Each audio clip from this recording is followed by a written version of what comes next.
पौष मास के चौथ व्रत की कहानी। एक गांव में सेठ सेठानी रहते थे। उनका एक बेटा और एक बहू थी। बहू बर्तन मांजकर पानी डालने नीचे जाती तो अड़ोस पड़ोस की औरतें उससे पूछती, आज खाने में क्या खाया? तो वह कहती, बासी कुसी तर बासी। एक दिन जब वह बर्तन मांजकर पानी फेंकने गई तो रोजाना की तरह औरतों ने पूछा कि आज क्या खाया? तो फिर उसने यही जवाब दिया, बासी कुसी तर बासी। उस दिन सेठ के बेटे ने नीचे उतरते हुए उसकी यह बात सुन ली और मन में सोचने लगा, अभी तो यह ताज़ा भोजन करके आई है, फिर भी इसने दूसरों को बासी कुसी क्यों बताया? दूसरे दिन उसने माँ से कहा कि खीर खांड का भोजन बनाओ। तो माँ ने खीर खांड का भोजन बनाया। माँ, बेटा, बहू तीनों ने बड़ी प्रसन्नता से भोजन किया। बहू बर्तन मांजकर पानी को नीचे डालने गई तो पीछे पीछे उसका आदमी भी गया। आज भी हमेशा की तरह औरतों ने पूछा, क्या क्या खाया? तो उसने वही जवाब दिया, बासी कुसी तर बासी। उसके आदमी को बहुत गुस्सा आया। आज तो मेरे सामने खीर खांड का भोजन बनाकर खाया है और वह उसे भी वह बासी कुसी बता रही है। इसमें क्या रहस्य है? इस बात को समझने के लिए वह रात का इंतजार करने लगा। जब रात हुई और बहू कमरे में आई तो उसके आदमी ने पूछा कि आज तूने खीर खांड का भोजन किया, फिर भी पड़ोसी औरतों को बासी कुसी क्यों बताया? तब बहू मुस्कुराकर बोली कि आपके दादा परदादाओं की कमाई है तो वह बासी कुसी हुई ना। यह सुनकर उसने परदेश जाने की सोच ली तथा सुबह उठकर माँ से बोला, माँ, मैं कमाने के लिए परदेश जाऊंगा। माँ ने कहा, अपने पास बहुत धन है, तुझे परदेश जाने की क्या आवश्यकता? लेकिन बेटे ने के जिद करने पर माँ ने परदेश जाने की स्वीकृति दे दी। वह कमाने के लिए परदेश चला गया। वहाँ उसे एक सेठ के यहाँ नौकरी मिल गई। कुछ ही समय में वह सारा काम काज करने लग गया। सेठ अपना सारा कारोबार उसे सौंप कर स्वयं तीर्थ यात्रा करने चला गया। इधर सास ने बहू से कह रखा था कि दिए की बुझावे तो चूल्हे की मत बुझाना, चूल्हे की बुझावे तो दिए की मत बुझाना, मतलब अग्नि। पहले के ज़माने में अग्नि ऐसे ही करते थे। लेकिन एक दिन दोनों अग्नि बुझ गई तो बहू पड़ोसन से अग्नि लेने गई। उसने देखा कि वहाँ पड़ोस की औरतें किसी माता का पूजन कर रही है।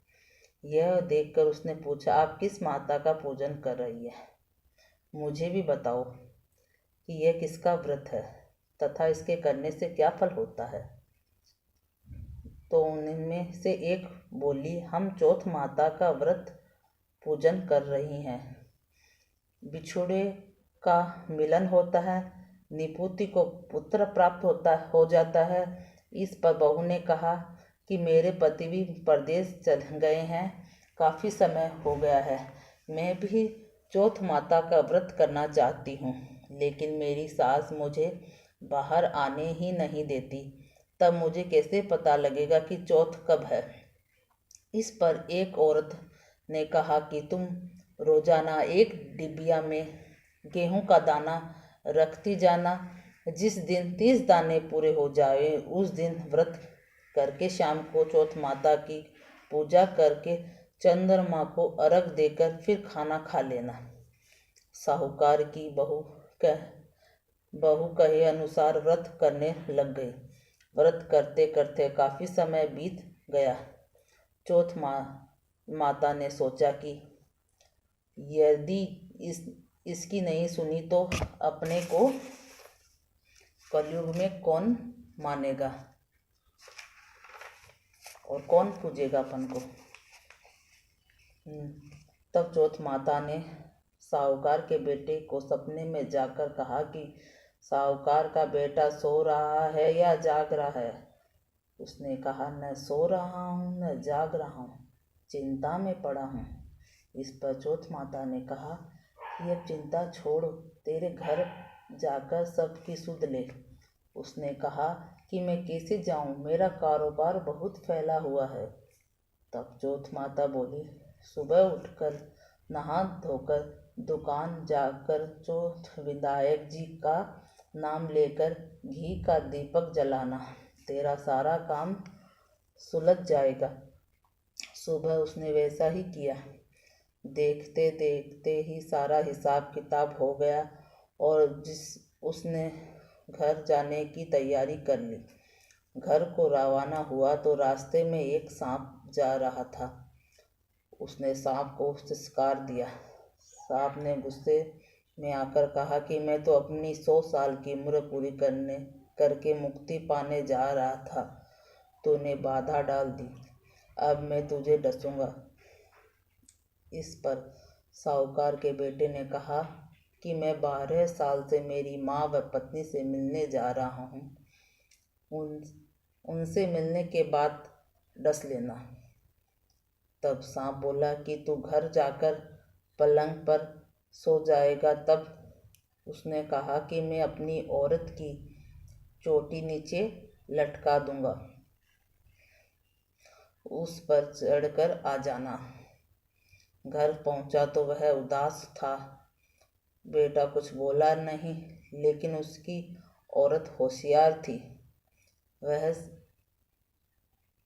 सब बात पता करके उसने कमरे की एक सीढ़ी पर दूध, दूसरी पर चूरमा, बालू, रेत, इत्र, फूल आदि 7 सीढ़ियों में 7 वस्तु रख दी। आधी रात को फुसकारता हुआ सांप आया, सभी वस्तुओं का आनंद लेकर खुश हुआ, लेकिन वचनों से बंधा हुआ था, सो डसना तो था। चौथ विनायक जी ने सोचा कि इसकी रक्षा नहीं की तो कलयुग में अपने को कौन पूजेगा। चौथ माता तलवार बनी, विनायक जी महाराज ढाल बने और जैसे ही सांप डसने लगा तो उसे मार दिया। साहूकार के बेटे को नींद आ रही थी। सांप के मरते ही उसने अपनी पत्नी को उठाया, चौपड़ पासा खेलने लगे। सुबह देर तक बेटा बहू उठे नहीं तो माँ ने कहा, बेटा तो थका हुआ था पर बहू क्यों नहीं उठी। जाकर देखा तो खून ही खून हो रहा था।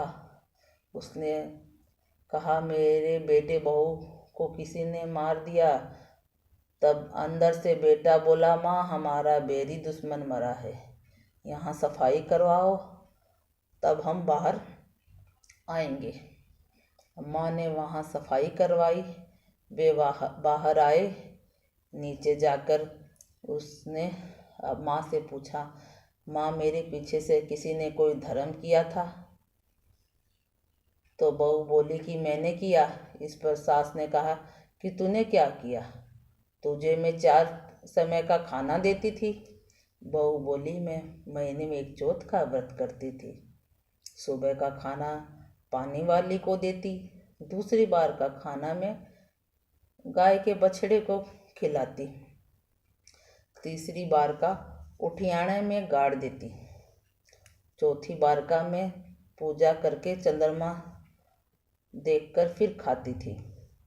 मैंने पूजा के लिए बनिए की दुकान से घी गुड़ मंगवाया, सो उसका जाकर हिसाब करो। सास ने पानी वाली से पूछा तो उसने कहा कि महीने में एक दिन मुझे रोटी देती थी। बछड़े से पूछा तो उसने कहा, मुँह से फेंफ के फूल गिरे। उठियाना खोदा तो रोटी के सोने के चक्के निकले। बनिए से पूछा तो उसने भी कहा कि महीने में एक बार मेरे से घी गुड़ मंगवाती थी। फिर बहू ने कहा कि मुझे अब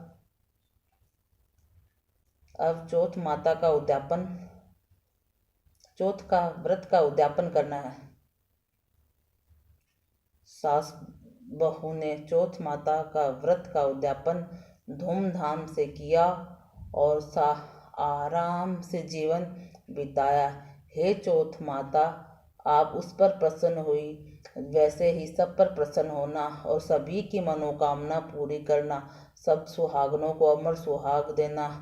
बोलो चौथ माता विनायक जी महाराज की जय।